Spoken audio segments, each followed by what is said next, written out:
अस्सलाम वालेकुम, मैं हूं दिल इम्तियाज़ और आप देख रहे हैं तख्ती ऑनलाइन। इंसानी ज़िंदगी में पहली मर्तबा माइक्रो प्लास्टिक्स इंसान के फेफड़ों में पाया गया है। ये एक बहुत बड़ी डेवलपमेंट है क्योंकि माइक्रो प्लास्टिक का फेफड़ों में होना एक बहुत ही ख़तरनाक अलामत है। मैं आपको यहाँ पर बताता चलूँ कि माइक्रो प्लास्टिक्स प्लास्टिक के छोटे छोटे टुकड़े होते हैं जिनका साइज़ 5 मिलीमीटर से भी छोटा होता है।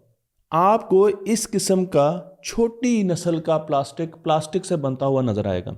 दो तरीके हैं जिसके ज़रिए माइक्रो प्लास्टिक्स हम तक पहुंचता है।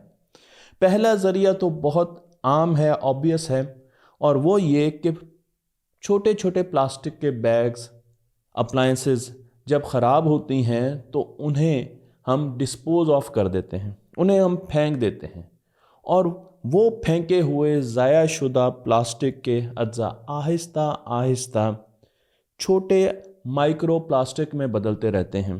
इस प्रोसेस को 100 साल भी लग सकते हैं और 100 साल से ज़्यादा वक्त भी लग सकता है। लेकिन ये माइक्रो प्लास्टिक छोटे अज्जा हवा में फैल जाते हैं, पानी में फैल जाते हैं और हम तक पहुंचना शुरू हो जाते हैं।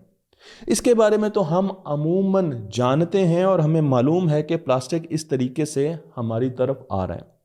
लेकिन जो दूसरा तरीका है जिसके ज़रिए प्लास्टिक इंसानों को मुतासिर कर रहा है वो बहुत हैरानकुन है।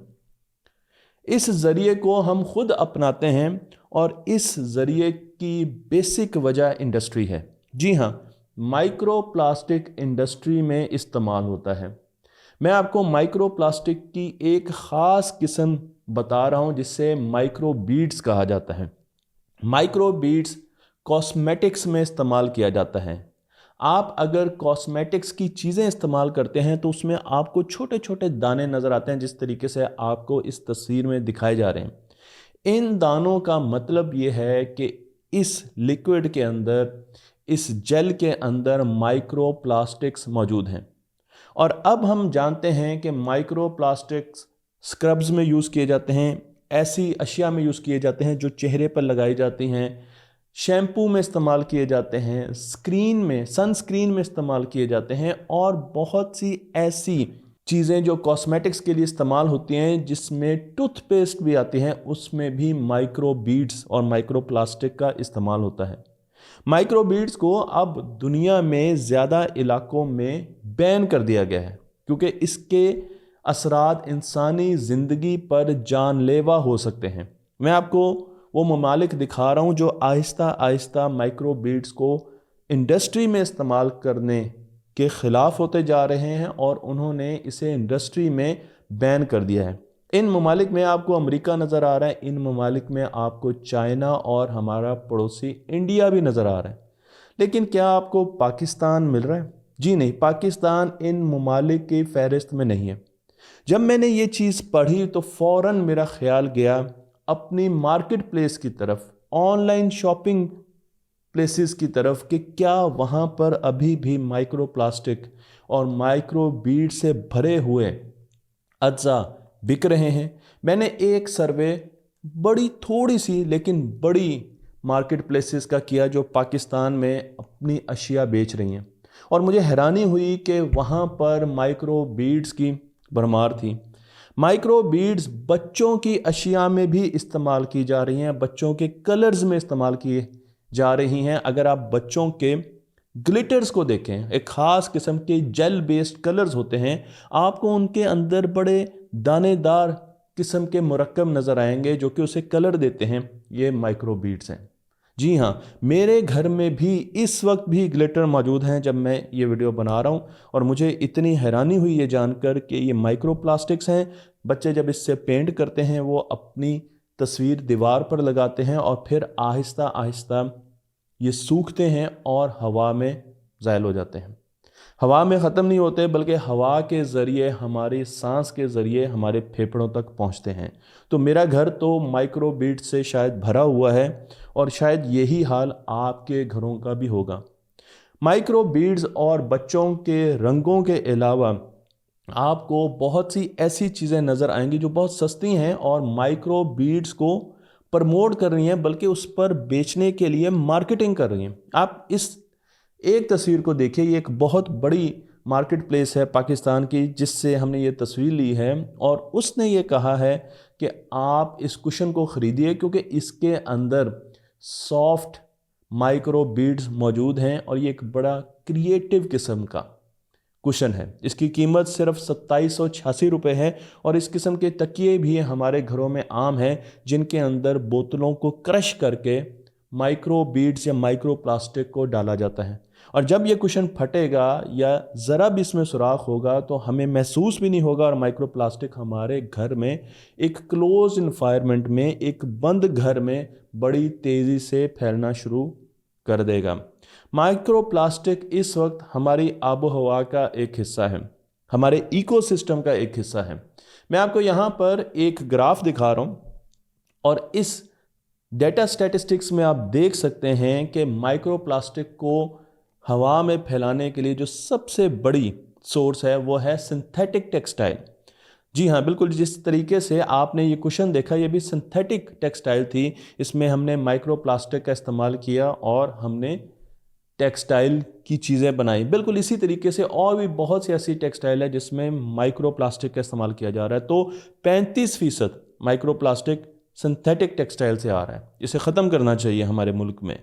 टायर्स को जलाने से, क्योंकि हम तो शौकीन हैं टायर्स जलाने के, टायर को जलाने से या उनको रखने से भी माइक्रो प्लास्टिक हवा में शामिल हो जाता है, पानी में शामिल हो जाता है, हमारे इकोसिस्टम में शामिल हो जाता है। 28% माइक्रो प्लास्टिक टायर से, गाड़ियों के टायर से आ रहा है। तो इन पर भी सोचने की ज़रूरत है कि इन्हें किस तरीके से प्लास्टिक फ्री किया जा सकता है। और उसके साथ जो सिटी डस्ट है जिसमें बहुत सा कूड़ा करकट है, लिफाफे हैं, बैग्स हैं, मुख्तलिफ बोतलें हैं, पानी की बोतलें हैं, खाने के डब्बे हैं, ये वो सारी चीज़ें जो हम फेंक देते हैं या इनको जलाया जाता है और प्लास्टिक हमारी हवा में दाखिल हो जाता है। 24% प्लास्टिक यहाँ से आ रहा है। अब आपका सवाल होगा, क्योंकि मेरा भी ये सवाल था जब मैं रिसर्च कर रहा था, कि फिर तो माइक्रो प्लास्टिक हर जगह पर है, मुझे कैसे पता चलेगा कि माइक्रो प्लास्टिक यहाँ पर मौजूद है कि नहीं। इसके लिए जब मैंने सर्च किया तो मुझे अंदाज़ा हुआ कि इंटरनेट पर कुछ ऐप्स ऐसी हैं जो कि आपको बताती हैं कि किस चीज़ में माइक्रो प्लास्टिक या स्पेशली माइक्रो बीड्स मौजूद हैं। अगर आप कॉस्मेटिक ले रही हैं, अगर आप कोई जेल ले रही हैं, अगर आप कोई शैम्पू ले रही हैं, तो आप उसका आराम से एनालिसिस कर सकती हैं। और ये एप्लीकेशन, इसका नाम है beat the beats, app store पर अवेलेबल है, फ्री है, आप इसको इंस्टॉल कर सकते हैं। और इंस्टॉल करने के बाद आप सिर्फ उस चीज़ की तस्वीर लें जिसमें आप देखना चाहती हैं कि ये बीड्स हैं कि नहीं हैं, उसकी ट्रांसपेरेंट पेपर की या उसके अंदर से जेल निकाल कर उसकी तस्वीर निकालें, उसकी तस्वीर लें और वो ख़ुद एनालाइज करके आपको बताएगा कि इसमें माइक्रो प्लास्टिक्स मौजूद हैं, माइक्रो बीड्स मौजूद हैं या नहीं। माइक्रो बीड्स हमें शायद खुद भी नुकसान पहुंचा रहा है, लेकिन उसके साथ साथ वो हमारा इकोसिस्टम ख़त्म कर रहा है। इंसान ऑक्सीजन लेता है और कार्बन डाइऑक्साइड प्रोड्यूस करता है। ऑक्सीजन के बगैर हम इस दुनिया में नहीं रह सकते। लेकिन क्या आप जानते हैं कि हमारी दुनिया में जितनी भी ऑक्सीजन है उसका तकरीबन 80 से 70%, क्योंकि कुछ जगहों पर 80% लिखा हुआ है और कुछ जगहों पर 70%, ये आता है समंदरों से। जी हाँ, जंगलात से नहीं आता, समंदरों से आता है। और समंदरों में एक माइक्रो ऑर्गेनिज्म है जिसका नाम है प्लैंकटन। प्लैंकटन एक बहुत छोटा, माइक्रो ऑर्गेनिज्म कहना शायद इसको ठीक नहीं होगा, लेकिन एक बहुत छोटा ऑर्गेनिज्म है जो कि ना सिर्फ आबी हयात का फूड है बल्कि ये ऑक्सीजन प्रोड्यूस करता है। और जो 80% ऑक्सीजन मैंने आपको बताई है दुनिया में समंदरों से आती है, वो प्लैंकटन की वजह से आती है। तो प्लैंकटन इकोसिस्टम बनाता है समंदरों का भी और हमारा भी। माइक्रो प्लास्टिक इस प्लैंकटन को जाकर बुरे तरीके से मुतासिर करते हैं और इसको मारना शुरू कर देते हैं। अब जो जो प्लैंकटन ख़त्म होता जाएगा ज़मीन से, बिल्कुल वैसे ही ऑक्सीजन की मिकदार हमारी आबो हवा से कम होती जाएगी, क्योंकि प्लैंकटन माइक्रो प्लास्टिक्स को निगल लेते हैं और इन्हें हजम नहीं कर पाते, डाइजेस्ट नहीं कर पाते। और यही हाल बहुत से और जानवरों का भी होता है। तो हमारा इकोसिस्टम बुरे तरीके से मुतासिर हो रहा है। अब हम बहुत से ऐसे डाइजेस्ट देखते रहते हैं जिनके कवर पेजेस पर ऐसी तस्वीरें लगी होती हैं जिनमें दिखाया गया है कि जब एक मछली को खोला गया, एक मुर्दा मछली का पेट चाक किया गया, तो उसके अंदर आपको प्लास्टिक ही प्लास्टिक मिल रहा है। माइक्रो प्लास्टिक हमारी ज़िंदगी को बहुत बुरे तरीके से मुतासिर कर रहा है। लेकिन मैं आपको ये भी बता दूं कि पहली मर्तबा हमारे लंग्स, हमारे फेफड़ों के अंदर इसकी मौजूदगी पाई गई है और वो मौजूदगी बहुत डीप जगह पर नज़र आई है, यानी बहुत गहराई में जो लंग्स हैं उनकी निचली जगह पर जाकर ये माइक्रोप्लास्टिक्स पाए गए हैं। 12 किस्म के मुख्तलिफ माइक्रोप्लास्टिक्स पाए गए हैं और ये रिसर्च की है हल यॉर्क मेडिकल स्कूल इंग्लैंड ने, और उन्होंने अपना पेपर पब्लिश किया है journal science of total environment में। मैं आपको यहाँ पर उस पेपर की तस्वीर भी दिखा रहा हूँ और उसमें उन्होंने बताया है कि 12 किस्म के प्लास्टिक्स, मुख्तलिफ किस्म के प्लास्टिक्स लंग्स में, हमारी नालियाँ बड़ी होती हैं फिर छोटी छोटी छोटी होती जाती हैं, जहाँ पर नालियाँ बहुत छोटी होती हैं वहाँ पर पाए गए। और अगर तो एक नॉर्मल इंसान के लंग्स की नालियों की बात की जाए तो वो निस्बतन खुली होती हैं, लेकिन वो पेशेंट, वो मरीज़ जिनको एस्थमा का, सांस की बीमारी का सामना है, उनकी नालियां अंदर से बहुत बारीक होती हैं, जिस तरीके से मैं आपको इस तस्वीर में दिखा रहा हूँ। तो वहाँ पर माइक्रोप्लास्टिक बहुत ही ज़्यादा ख़तरनाक हो सकता है, इसलिए हमें माइक्रोप्लास्टिक से जान छुड़ानी चाहिए। मैं आपको आखिर में ये बताता चलूँ कि हम तकरीबन 300 मिलियन मीट्रिक टन प्लास्टिक बनाते हैं, जिसमें से 80% को रिसाइकल नहीं किया जाता।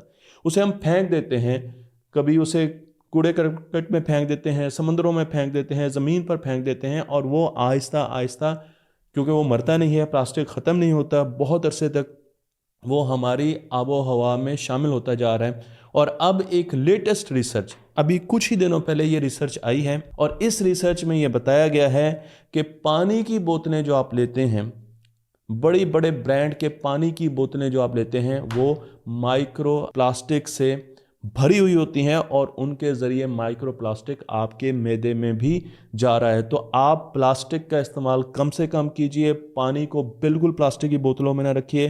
प्लास्टिक गर्म होने पर ही ख़तरनाक नहीं है, वो रूम टेम्परेचर पर भी ख़तरनाक है, और उसके साथ साथ वो जम कर भी बहुत ज़्यादा ख़तरनाक है। तो मैं ख़ुद भी कोशिश करता हूँ, लेकिन पिछले दिनों मैंने एक तस्वीर पोस्ट की जिसमें मैं और मेरी वाइफ बाहर प्लास्टिक के प्लेट में दही बल्ले खा रहे थे, जो कि बाहर से आई थी, और उसमें प्लास्टिक के चम्मच भी पकड़े थे, और बहुत से लोगों ने कहा कि आप खुद तो प्लास्टिक का इस्तेमाल कर रहे हैं और हमें रोक रहे हैं। जी हाँ, बिल्कुल, ये एक जंग है, ये एक बहुत मुश्किल काम है, कई मरतबा आपके जहन से बिल्कुल निकल जाता है, क्योंकि प्लास्टिक इतनी तेज़ी से हमारे पास आ चुका है, हर जगह पर प्लास्टिक मौजूद है कि मैं खुद भी भूल जाता हूँ प्लास्टिक को रोकने से। लेकिन मैंने अपने घर में प्लास्टिक को मुकम्मल तौर पर ख़त्म किया। हमारे घर में इस वक्त एक बोतल है प्लास्टिक की, जो कि मेरी बेगम की है, और मैं पूरी कोशिश कर रहा हूँ जितनी मेरी इस्तात है और जितनी मेरी चलती है घर में कि उसको घर से बाहर निकाला जाए, लेकिन अभी तक मैं कामयाब नहीं हुआ। उसके अलावा हमारे घर में प्लास्टिक नहीं है खाने पीने की चीज़ों में, और हम मिट्टी के बर्तनों में या स्टील के अच्छे बर्तनों में खाना खाते हैं और उसी में पानी पीते हैं। मुझे उम्मीद है ये वीडियो आपको पसंद आई होगी, और इस वीडियो के ज़रिए आप अपने घरों से प्लास्टिक को बाहर निकालेंगे। तख्ती ऑनलाइन को लाइक कीजिए, शेयर कीजिए और इस इल्म को दूसरों तक पहुँचाते रहिए।